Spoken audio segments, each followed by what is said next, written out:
Coming sir. आइए आइए। नमस्ते सर। नमस्ते नमस्ते, बैठिए। नमस्ते। सांचौर जालौर। जी सर। तो रमेश जी आपसे सीधा सवाल ये करते हैं, जी सर। नर्मदा परियोजना से जालौर को क्या क्या लाभ मिला है? सर नर्मदा परियोजना परियोजना सर अभी सांचौर लाभान्वित है ज़्यादातर सर। सांचौर। जी सर। तो आप सांचौर के रहने वाले हैं? जी सर। आपके खेतों में पानी आया है क्या? जी सर, आया है सर। आपने खुद ने काम किया है? हाँ सर। जब कैसा फील किया वो पानी, जब नर्मदा का पानी आपके खेत में आ रहा है? सर एक टाइम था जब पानी पैसों से लाना पड़ता था पीने के लिए भी, जो टैंकर। लेकिन उसके बाद अभी जब घर के आगे से पानी आया है तो तीनों टाइम फसलें होती है सर। हाँ हाँ, सबको रोजगार मिल गया है, सबको उत्पादकता रोजगार मिल बहुत गया। है सर। अब आप एक काम करिए, जब आपने खुद ने ये देखा है, जी सर। राजस्थान में पानी की समस्या है। जी सर। अब इस राजस्थान के ओवरऑल 33 जिलों में यदि आपसे ये कहा जाए कि एक अच्छा प्रोजेक्ट बनाइए, आप सिंचाई विभाग के जॉइंट कमिश्नर है, आरएस बनेंगे, आप एसडीएम बन जाओगे, प्रमोशन से आपका प्रमोशन हो जाएगा, आगे एग्रीकल्चर में आप चले जाओगे। जी सर। सिंचाई राजस्थान में एक मुद्दा है। कहां से पानी लाओगे राजस्थान में, किधर से लाओगे? सर अब चारों ही तरफ 33 जिलों में लाना है आपको। जहां आ चुका है वो तो आ चुका। जी सर। अभी सर बाड़मेर और जैसलमेर का एरिया अभी पूरा पानी से नहीं मिला है। जैसे वहां तो कोई नहीं, वहां तो इंदिरा गांधी आपको तो नहर ले जाओगे छोटी छोटी। जी सर। लेकिन चारों तरफ ही लाइए पानी, कहां से लाओगे ये कह रहा हूं मैं। सर चंबल बारहमासी नदी है। Very good. बनास भी बहती है सर। माही है जो भी बारहमासी है नदी बहती है। नदी जोड़ो परियोजना है सर, वो अगर राजस्थान में अप्लाई हो जाए तो हो सकता है कि पानी और जगह आप फाइल बना रहे हो? जी सर। अधिकारी के रूप में? जी सर। तो आप जोड़िए, कैसे जोड़ोगे? हाँ तो सुझाव दीजिए, वो तो सरकार का निर्णय है। जी सर। जैसे पूर्वी राजस्थान नहर परियोजना है सर, उसी आधार पर डैम बनाए जाएंगे सर। फिर वहाँ से सर नहरें निकाली जाएगी सर। आपने कोई भी ERCP परियोजना का नाम सुना है क्या? हाँ जी सर। ये किधर है? सर चंबल नदी में 4 नदियों का पानी, मुझे एग्जैक्ट सर आइडिया नहीं है। कोई बात नहीं है। तो फिर अपने राजस्थान में यमुना नदी से भी कहीं पानी की आने की गुंजाइश है क्या? सर भरतपुर नहर है सर, यमुना नदी से ही आती है। जी सर। भरतपुर जिले में सिंचाई और पेयजल।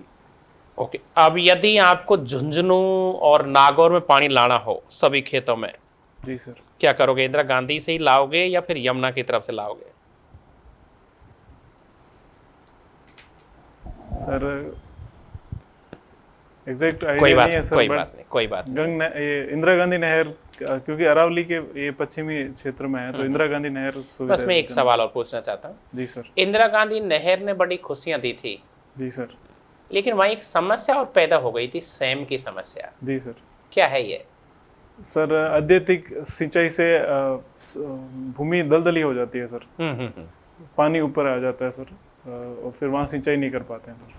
अच्छा अच्छा। जी सर। ओके जी। रमेश जी, आप जालौर के हैं। जी सर। और आपके क्षेत्र में एक गाय पाई जाती है जो भारत की सबसे मजबूत कदकाठी गाय है। जी सर। नस्ल है, कौन सी गाय है? कांकरेज। कांकरेज के बारे में और कुछ भी है खास बात? सर जैसे भाई दूध, मांस, कृषि कार्य। सर बैल मजबूत होता है और दूध देती है। मुझे एग्जैक्ट फैक्ट पता नहीं है आंकड़े सर। साहब ये पूछ रहे हैं कि गाय अनेक प्रकार की द्विप्रयोजनीय गाय होती है, दूध भी देती है, हल भी खींच लेती है, ऐसा जी कुछ है ध्यान में? सर दूध ज़्यादा देती है। कांकरेज का दूध उत्पादकता ज़्यादा है। ठीक है। एक रानीवाड़ा है आपके वहाँ पे जालौर में, रानीवाड़ा, जी सर। जो पश्चिम राजस्थान में सबसे आर्द्र स्थान माना जाता है। ऐसी क्या भौगोलिक परिस्थितियाँ हैं कि पश्चिम राजस्थान में होने के बावजूद वो काफ़ी आर्द्र है? सर पहाड़ी एरिया है सर। पहाड़ियाँ, छोटी छोटी पहाड़ियों की वजह से है सर ये। अच्छा। जी सर। थोड़ा हाल ही में एक कंजर्वेशन रिजर्व बनाया है, सोलवा कंजर्वेशन रिजर्व। कंजर्वेशन रिजर्व क्या होता है और वो कौन सा है सोलवा जो आपके जालौर में बनाया गया है? सर नाम मैं भूल गया हूँ सर। अच्छा। अभी स्लिप टंग सर जैसे याद है बट भूल गया। हमारे ये सांचौर एरिया में है सर, वो सांचौर और बाड़मेर जो बॉर्डर है वहीं पे है। ठीक है सर। आप इंडियन एयरफोर्स में हैं, जी सर। ग्रुप एक्स सर्विस में हैं, ग्रुप वाई में हैं? ग्रुप 5 में हूँ सर। ग्रुप वाई पे हैं। अच्छा, आपका इंटरमीडिएट में 10th-12 लेवल पे बायोलॉजी रहा है, हाँ जी सर। तो 12 लेवल पे जिसका बायोलॉजी रहता है वो ग्रुप वाई में जाते हैं। नहीं सर, मैं मैट्रिक 10वीं लेवल पे गया हूँ सर मैं। अच्छा, 10वीं लेवल पे। हाँ सर, एक टाइम था बीच में 10वीं लेवल पे ले रहे थे अच्छा, सर। और जो मैथमेटिक्स से होते हैं वो? सर चॉइस है, अगर वो वाई ग्रुप में जाना चाहे तो भी जा सकता है, लेकिन प्रेफर करते हैं वो एक्स ग्रुप में जाने की, टेक्नीशियन बनते हैं सर। अभी भारत ने एक फाइटर जेट खरीदा है जी ना? सर। 2 3 4 किस देश से खरीदे हैं? सर फ्रांस से राफेल खरीदा है। राफेल खरीदा जी है। सर। अच्छा, इससे पहले जो भारत का फाइटर जेट था सुखोई, जी सर।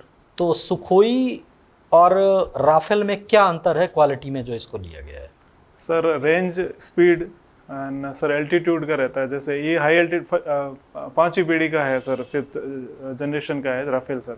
अच्छा, ये कैसे डिसाइड किया जाता है कि ये फर्स्ट पीढ़ी का, ये second generation, third generation? Sir advancement होता है सर उसमें, टेक्नोलॉजी, वेदर, राडार में आना, ये सारी चीज़ें एडवांसमेंट होती है सर पीढ़ी दर पीढ़ी। पहले जैसे इसको सुखोई को डिटेक्ट किया जा सकता है राडार से, लेकिन राफेल डिटेक्ट नहीं होता सर।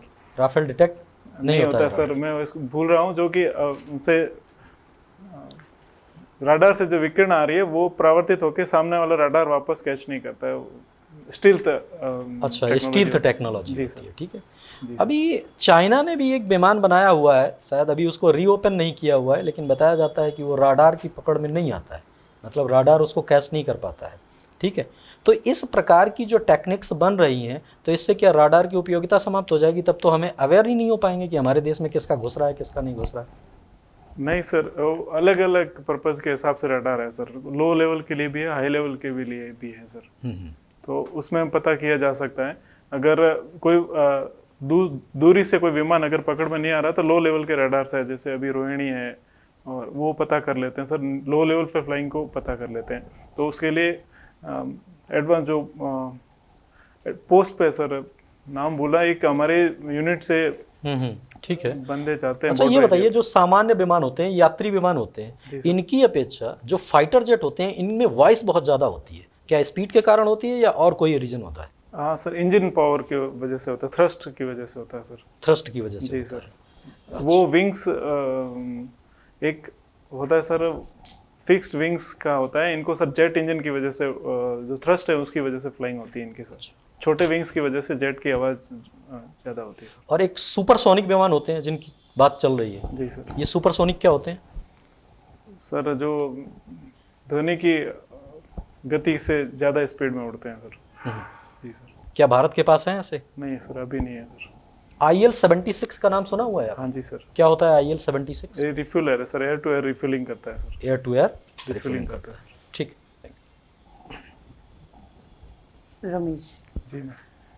रमेश, आज तक की लाइफ में ऐसी कौन सी परिस्थिति आई जो आपको बहुत कठिन लगी और जिसको सॉल्व करने में, जिस परिस्थिति से निकलने में आपको टाइम लगा?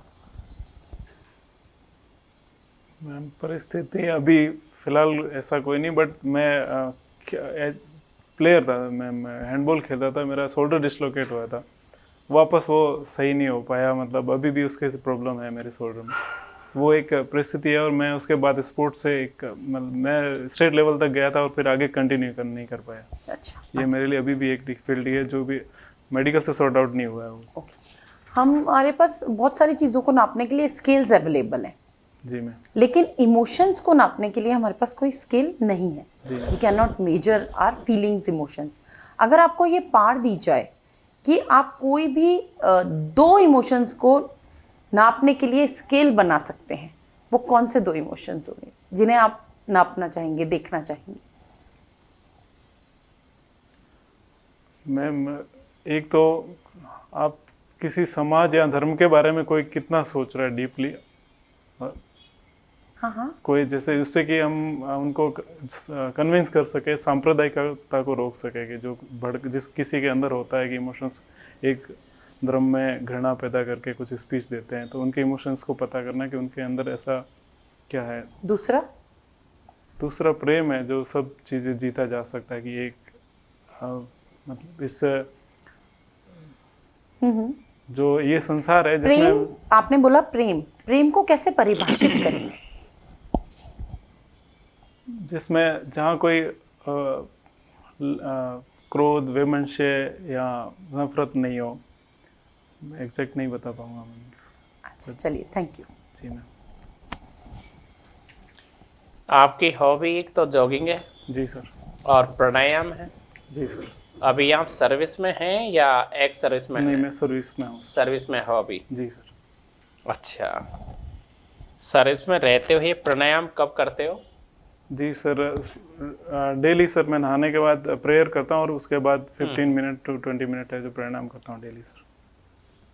आपने कभी आपके जो विमान हैं ये उड़ाए हैं या क्या काम? नहीं सर, मैं पुलिस में हूँ सर। मेरा काम security and law and order का है सर। मन नहीं किया कभी कोई पायलट को दोस्त नहीं बनाया कि यार भाई मुझे भी उड़ना है? सिमुलेटेड ट्राई किया था सर, हम्म। तो लेकिन एलिजिबल नहीं है सर उसके लिए। अब आप मैथ बैकग्राउंड से होना चाहिए और आप हमें बहुत पीड़ा होती है, आम जन को बहुत पीड़ा होती है जब कोई पायलट प्रशिक्षण काल में विमान को प्रशिक्षण ले रहा है। अनेकों बार ये जोधपुर में इधर बहुत उच्च स्तर के पायलट मारे जाते हैं। जी सर। क्या होता है ये सब, क्यों होता है ऐसा? सर हमारे पास पायलट की गलती है या फिर हमारी तकनीकी की गलती है? सर तकनीकी, अब मिग 21 सर सेकंड जनरेशन के है जो कि हमने 1961 में सर लिए थे और रशिया ने उसको 1983 में आउट कर दिया और हम उसको अभी भी चला रहे हैं सर। मेरा यही तो सवाल है। इसका मतलब सरकार है जो अपने पायलटों को बचाना नहीं चाहती? सर अभी भाई हमें पता है कि आग में हाथ डालेंगे तो पक्का जलेगा, पानी में डालेंगे तो ठंडा रहेगा। सर पहले अभी लोग जैसे इन विमानों के साथ यहाँ टेक्नोलॉजी भी साथ में ले रहे हैं। पहले क्या था सर, हमारे चलिए, तो आप ये बताइए आपका कार्यकाल, आप जो सर्विस कर रहे हो वहाँ पर जी सर। पुलिस विभाग मान लीजिए, जी सर। यहाँ आरपीएस बनना पसंद करोगे या एसडीएम? सर अभी एसडीएम के लिए मैं कोशिश कर रहा हूँ सर। नहीं, ये कोशिश तो कर रहे हो। एसडीएम कोई कोशिश नहीं है, वो तो रैंक होती है, जी सर। अपने हाथ में नहीं है वो तो। जी सर। लेकिन यदि बाई चांस आपको पुलिस विभाग ही मिल जाए, डिप्टी एसपी बन जाए, जी सर। कौन सा प्राणायाम करते हो आप हॉबी में? प्रणाम सर, कपालभाति, अनुलोम विलोम, किससे प्रभावित हैं आप?